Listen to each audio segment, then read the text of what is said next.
Hello, if you're watching this, you've probably already seen part 1, which is Final Fantasy XIV's top 10 dungeon, 10-6. If you haven't, well, here's the link to that, and you might want to go see that first before you watch the rest of this, because this is part 2. Alright, I'll wait.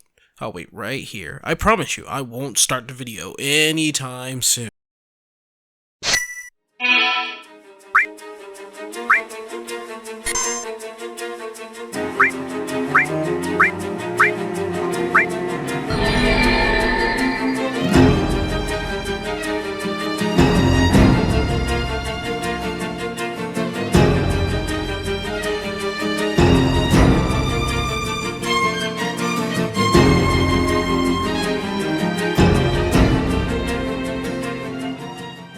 So whatever you know about this dungeon, yeah, forget about it. All you really need to know is the music, because the music is kind of good.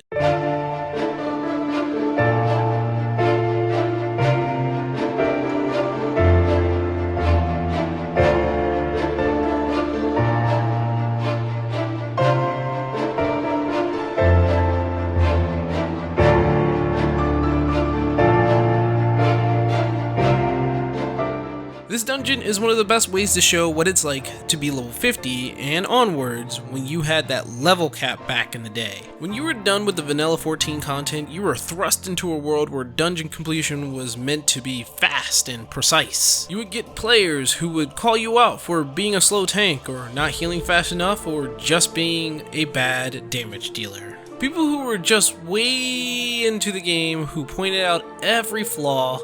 They could just go fuck themselves. Pharos Sirius was one of those dungeons where I purposely went a bit slow for. Why? Well, 1, nowadays the dungeon is easy, and 2, as I said before, the music is fucking phenomenal. The dungeon has everything to do with its very own story. As the Warrior of Light, you get a request to take out the Siren who's been posted up in Pharos Sirius. The smithy who asks you to take care of the problem also admits that he was once a cabin boy to the legendary Mistbeard, saying that once they took care of the Siren years ago and suspects that this might be the same one from before. So one of the victims was a sailor, whose family member still thinks may be alive somewhere in the lighthouse, and as the hero, you go in from the sewers of all places, while the whole time listening to the siren singing.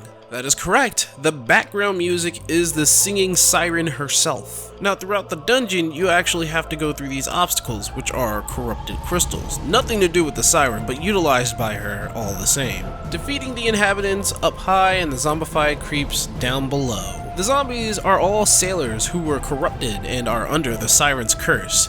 You lay them down and you face the most fearsome, loathsome, hardest flying boss in the whole game.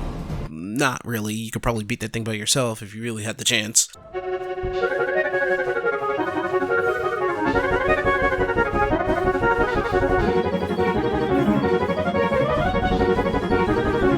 So you have to take care of the siren herself, and throughout this entire battle you have to go through AoE sequences and dealing with crowd control. She is otherwise easy to take down, however. With music as one of my favorites from the series, a story that's interesting, and a good show of well-designed dungeon layout, Pharos Sirius deserves the spot on my list, but what could be better?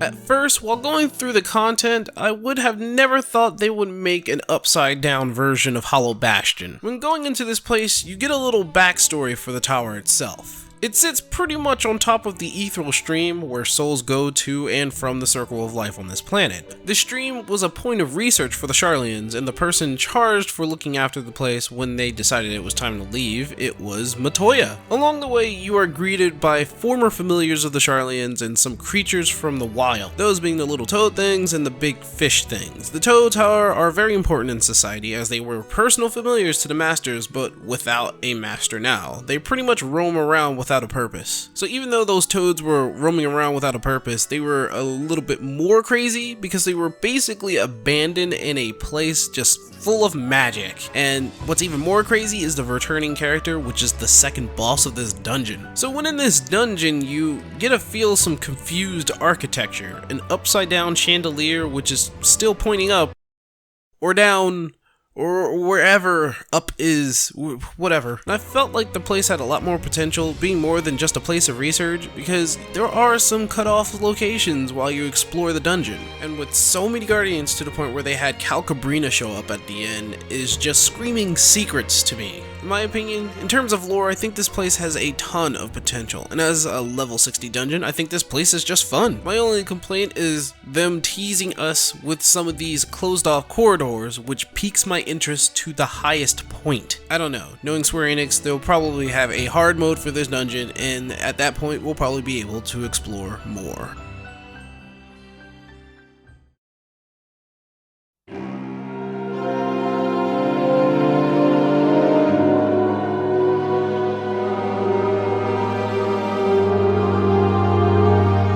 Number 3, Tam-Tara Deepcroft. Tam-Tara Deepcroft? Really? Did I put that on the script?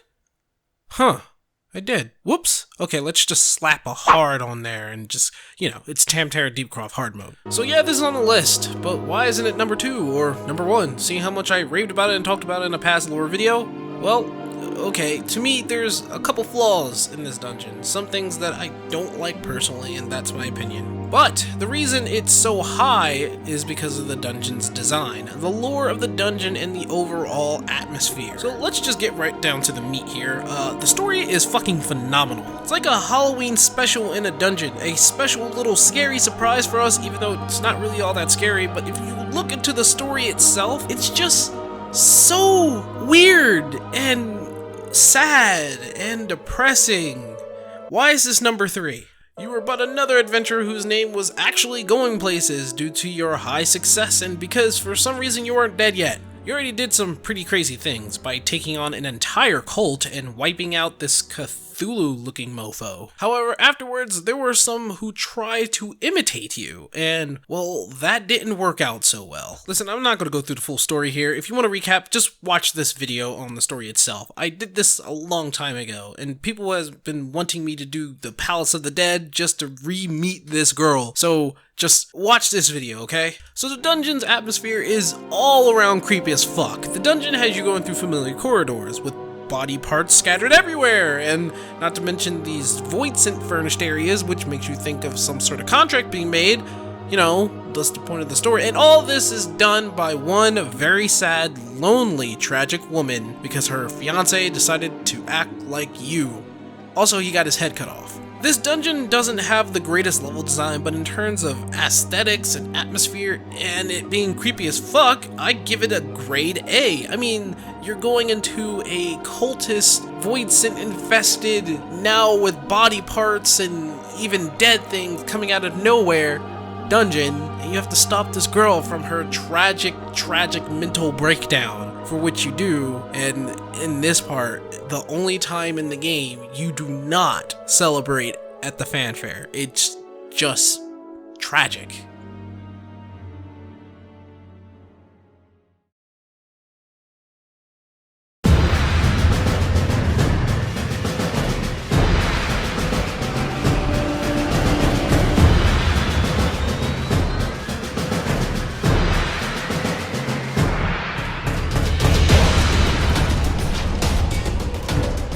Oh my god, I can't wait to talk about this. Okay, so here's the thing. Seeing how this list is based off of my opinion, I want everybody to just shut up for a second.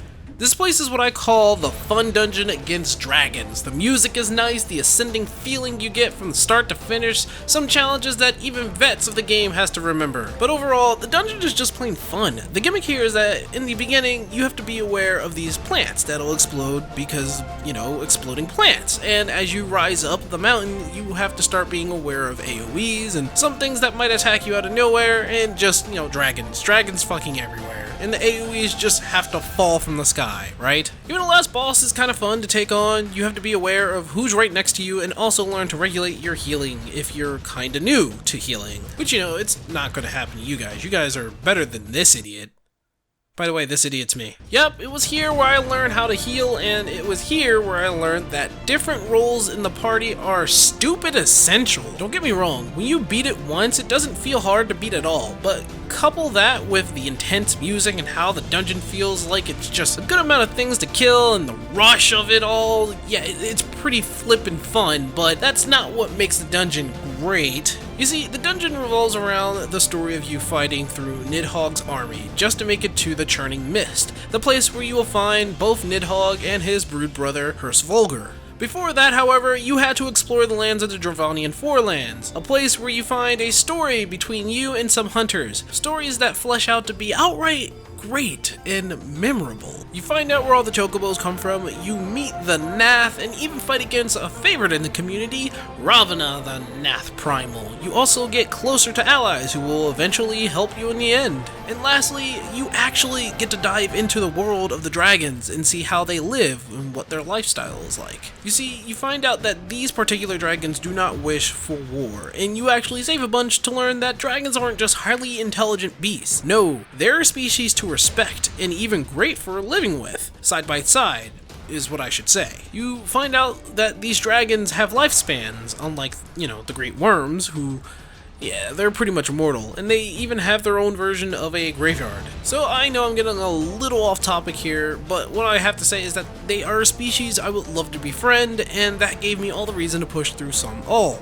As one of the first people to tackle the dungeon, yeah, I played the dungeon on the very day the expansion came out, and whether I was one of the first or not, none of us knew what was coming, but we beat it anyway. Even after the dungeon, you are shown what's beyond the sky, giving a great meaning to Heaven's Word.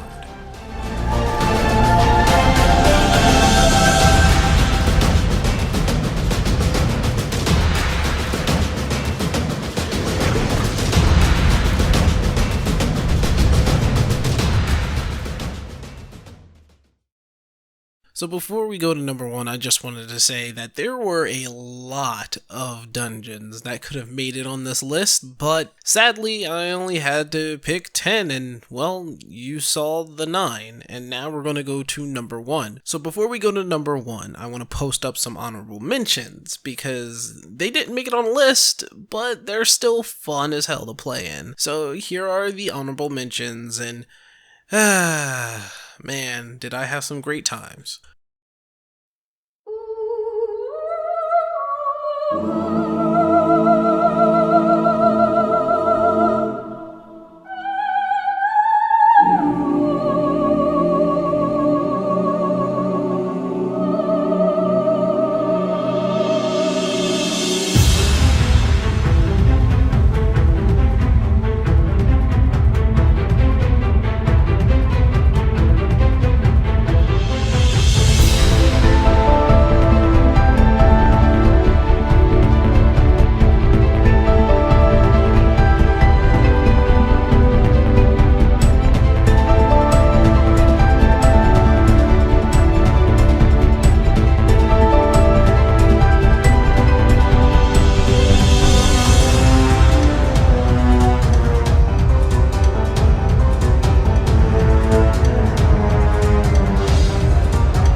is this dungeon number 1?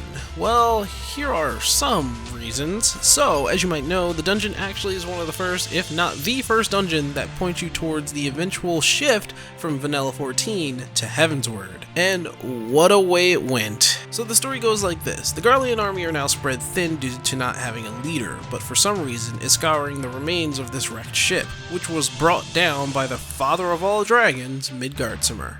This led the warrior to investigate said wreckage to stop whatever they may be doing. You find them and a bunch of other things like activated Garlean weapons and inhabiting creatures that took refuge on the body of Midgardsormr, and even some dragons. What's funny is how many weapons are here but still fall to like 4 small human-sized people with conventional weapons compared to their guns and beam weapons. But the story goes on. It goes even further with you as the warrior of light getting your light taken away. So not only do you essentially just tap the granddaddy of all dragons in the face with your small little weapon, but he thanks you by taking away the very light and power that was given to you by Hydaelyn. So apparently Daddy Longneck has the power to take away a gift or light that was given to you by a god, or the god I should say. And you know what? She doesn't do anything. No, she doesn't do anything. She does nothing. But, you know, that's okay, because you losing your power is essential to the story. Because plot. So basically, you are given the trial to go up and face basically a god. Fight him in a mock battle only to lose all your light to him.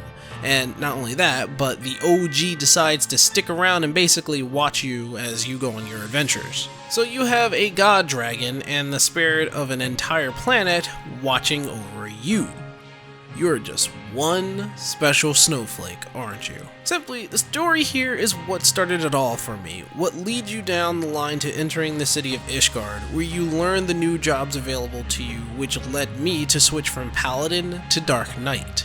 The road where you had to meet new dangers and converse with things you wouldn't have thought to have been real, like giant fighting insects and flying whales. Actually, flying insects and whales are not really too far-fetched for Final Fantasy. I mean, seriously, for what we've saw so far, I mean, dead things come out of the ground. Seriously. But I know I'm getting sidetracked, again, talking about insects and whales, but seriously, this place is actually pretty freaking fun when you come right down to it. You are the Warrior of Light. You are here to see if Midgardsormr is awake. And you know what? I have to say this. The first version of Midgardsormr, his voice actor, was fucking brilliant. I loved him. And then they switched him over to this boring guy. Not saying that he's a bad voice actor, I'm just saying I'd rather have the first one. Thou art powerless to silence us, mortal. Yet thou shalt not live to labor in vain. Which, speaking of, the last boss is nothing compared to, like, Good King Mugumog with all his AoEs. It was rather fun. The last boss to this dungeon was really fun and is one of my favorites. Because it's really unique. You don't actually hit him directly. You kill 2 other dragons to just shave down that health, and then you beat him in the face in the last few seconds. But seriously, it's kind of a unique boss battle in a way, with traditional things going around it, and I loved it. It's very flashy, and one of the most important dungeons you have to play in order to understand the story. I didn't judge this on how it was as a dungeon in particular, well, on how hard or easy it was, because it's fun as hell. I didn't judge it merely on how gameplay is done here for players, because it can be quite simple when you get it. The first 2 bosses had their own strategy and they had a lot of AoE going for it, but the first time I actually played this dungeon was when the patch came out and nobody knew what the fuck they were doing, and I thought somehow the explosions were hurting the first boss, but it wasn't. It just has a rather large health pool. But if you look at the design of this dungeon, you can see that there's a lot going for it. Not just the lore, but the design of this dungeon has you walking up the back of basically a god dragon, or the grandfather of all dragons. And you're taking on not just the new inhabitants of this wrecked ship, but also the Garleans who reawoken some weapon out of nowhere. Not to mention that it has one of my favorite pieces of music in the entire game of 14 whatsoever, which is when you fight Midgardsormr and they just throw on that god dragon music that you don't hear too much. So to me, number 1 goes to the Keeper of the Lake. Not because I like the music or just the design or because I had a shit ton of fun, because those are only 3 things that I like about it. There's like 24. It's this dungeon that makes me the happiest overall. Whenever I come here, I have a big fucking smile on my face because I love going through it as any of the jobs or classes. I was a healer for the second time, and I went through this dungeon and I had no problem whatsoever because I loved it so much. So here's the thing. Here's what I'm gonna ask you guys. What is your favorite dungeon? Does it have anything to do on how hard or how fun or the atmosphere? What is your favorite dungeon of all time in Final Fantasy XIV? I would love to know. And if you guys like what you saw and you really want to keep up with my content, go ahead and subscribe, especially for those who are just visiting. I would love for you guys to subscribe. Of course, also, I have to keep telling you guys that on my social media I'm there all the time, so obviously, tweet me. And so here we end the video where I have to say that I've been up for days now working on this video and I am extremely tired. I'm going to go collapse in my bed now and you guys do your thing. I'll see you guys later.